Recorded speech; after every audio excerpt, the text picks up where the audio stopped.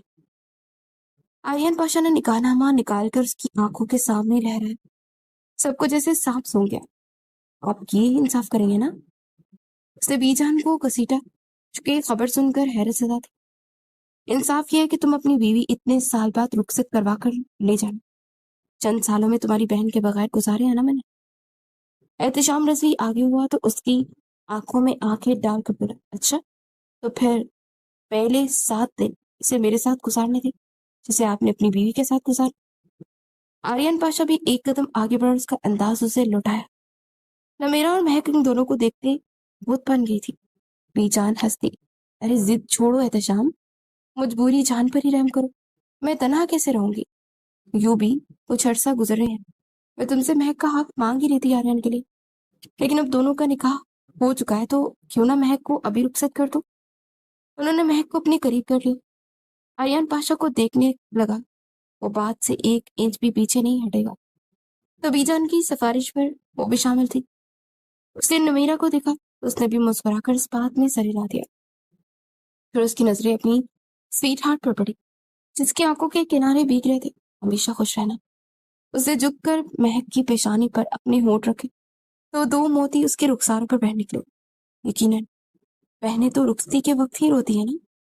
وہ بھی رو پڑی تھی۔ احتشام رضوی اسے بی جان کے حوالے کر کے واپس آ گیا تھا۔ بی جان نے اسے گلے لگایا، اسے پیار کیا۔ آریان پاشا اسے محبت بھری نگاہوں سے دیکھتا رہا۔ آریان اسے کمرے میں لے آیا۔ تھک گئی ہوگی نا بچی؟ اس کے حکم پر اسے کمرے میں لایا تھا۔ کچھ چاہیے؟ اس نے اس سے پوچھا تو مہک کھولس کر لگی، تم سے آزادی دو گے؟ اس پر وہ مسکرا دیا، سوری یہ سروس اویلیبل نہیں ہے۔ صوفے پر دب سے وہ بیٹھ گیا۔ تمہیں ذرا بھی شرمندگی نہیں ہے کیا؟ اسے بہت غصہ آ رہا تھا۔ ہے تو بہت، تم سے معافی مانگ تو رہا ہوں، ہاتھ جوڑ کے ٹرسٹ می۔ ایک ہاتھ جوڑ بھی نہیں رہے ٹھیک سے، یہ تنگ کر رہا ہے نا۔ اس نے دائیں ہاتھ پر بندھی پٹی کو اتارا جو خون آلود تھی۔ کیا کر رہے ہو؟ وہ تڑپ کر قریب آئی۔ زخم بہت گہرا تھا، اتنا گہرا کہ مہک کا دل کٹ گیا۔ آریان نے اس کے سامنے ہاتھ جوڑ دیا۔ اگر شرمندہ ہو تو مجھے بھیا کے ساتھ کیوں نہیں جانے دیا؟ محبت کرنے لگا ہوں نا تم سے، کل سے تمہیں دیکھا ہے تو نیند اور کھانا پینا سب حرام ہو گیا۔ تمہیں آریان پاشا کو بدل دیا ہے. اگر تمہیں اب خود سے جدا کروں گا تو مر جاؤں گا. اس کے جذبوں میں سچائی تھی. آریان پاشا نے اس کی پیشانی پر دہکتے اپنے لب رکھے تو پلکیں میچ گئی اور اس کے دور ہوتے ہی وہ اس کے سینے سے لگ گئی. مجھے بھی تم سے محبت ہے آریان. بھیا کے بعد سب سے زیادہ مطمئن تمہارا ساتھ نے کیا ہے مجھے. اس مکمل اظہار پر وہ مسکرا دیا. کیا اس کی زندگی نے مسکراہٹوں کا در واہ کر دیا تھا.